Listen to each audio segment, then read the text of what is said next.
কেমন আছেন সবাই? আমি সুজন সরকার আছি আপনাদের সাথে। সো আপনার freelancer.com এ যদি এরকম একটা নোটিফিকেশন আসে যে ভেরিফিকেশন রিকোয়ার্ড। সো আজকে দেখাবো কিভাবে আপনারা এই পেমেন্ট মেথডটা আপনাকে রিমুভ করবেন ফ্রিল্যান্সার প্রোফাইল থেকে। তাহলে এই ভেরিফিকেশন রিকোয়ার্ড সেই নোটিফিকেশনে চলে যাবেন। চলুন ভিডিওটা শুরু করা যাক। প্রথমে আপনারা চলে যাবেন ফ্রিল্যান্সার প্রোফাইলে। ফ্রিল্যান্সার প্রোফাইল থেকে চলে যাবেন পেমেন্ট মেথডে।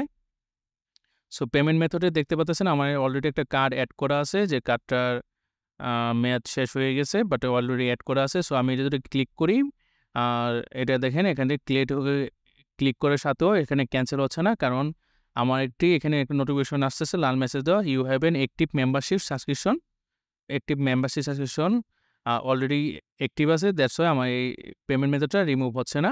সো ক্যান্সেলে ক্লিক করবেন। এখানে দেখুন ক্যান্সেল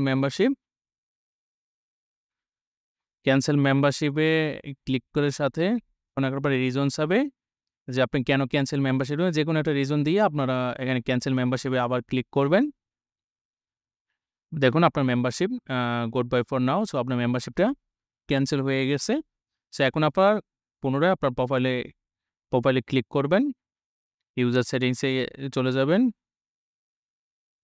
ইউজার সেটিংস থেকে পুনরায় আবার পেমেন্টে চলে যাবেন।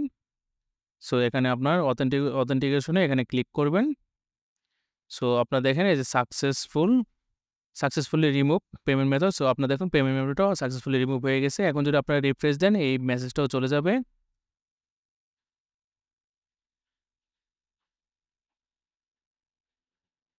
এই যে দেখুন রিফ্রেশ হয়ে গেছে। এখন ওই নোটিফিকেশনের যে মেসেজটা ছিল সেই মেসেজটা কিন্তু চলে গেছে।